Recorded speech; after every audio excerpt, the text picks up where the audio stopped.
Picture this. You're born into a world where every day feels like a high-stakes mission. No weekends, no time to relax, just the constant pressure of survival and duty. Now, imagine you're not just a worker in a corporate grind, but you're born as a bee. It sounds like a tiny, maybe even sweet life. But the truth is, being a bee isn't as rosy as it might seem. Today, we're going to explore why it sucks to be born as a bee, and we'll look into the demanding roles, constant dangers, and the sheer resilience required to thrive in such a tough environment. Being a bee is no walk in the park. In fact, you're born into a life full of challenges from the moment you emerge. Depending on the hive's needs, you could be born as a worker, a queen, or a drone. But let's focus on the life of the worker bee, because it's the most common and arguably the toughest job in the hive. First off, when you're a worker bee, there's no such thing as personal time. You're immediately thrust into a non-stop cycle of duties that change with the seasons and the needs of the hive. One of your earliest tasks is foraging, which means you're out there every day, flying from flower to flower, collecting nectar and pollen. But here's the thing. These flowers aren't just out there waiting for you. They're often located far from your hive, and you'll need to dodge predators, like birds or even other insects, just to get the job done. Your wings are constantly flapping, about 5 miles per hour, just to get from one flower to the next. You're working yourself to the bone, trying to ensure the hive has enough food to survive the winter. Speaking of food, let's talk about the nectar you collect. This nectar isn't just stored for your own comfort, it's for everyone in the hive. Without you, there is no hive. And while you're out there gathering nectar, you're also pollinating flowers, which helps plants reproduce. It's a vital role for the environment, but it comes with its own set of pressures. You're not just working for your hive's survival, you're helping the entire ecosystem flourish.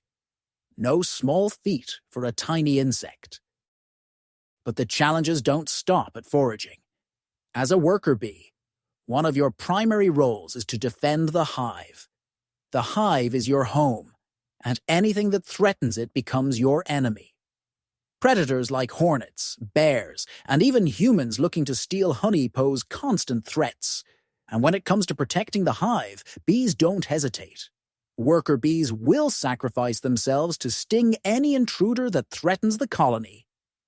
Their sting, as you may know, is fatal for the bee, but that's the price of loyalty. This sacrificial act ensures that the intruder leaves and the hive remains protected. In a way, every worker bee's life is a balancing act between doing their duty and putting themselves at risk. You might be thinking, well, that's a noble sacrifice, but at least they have each other to rely on, right? And sure, the hive is a close-knit community, but that doesn't make it easier. Every bee has its role to play, and if one bee falls short, the entire colony suffers. Another thing that makes being a bee difficult is the constant change in tasks and responsibilities. As a worker bee, you'll spend the early days of your life as a nurse bee, tending to the queen, cleaning the hive, and feeding the larvae. As you get older, you transition into a forager, then eventually, if you make it that far, you could be a guard bee, defending the entrance from any unwanted guests.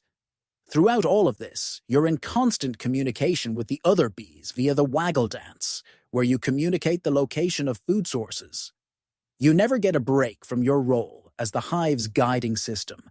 Everything you do serves the hive's complex social structure.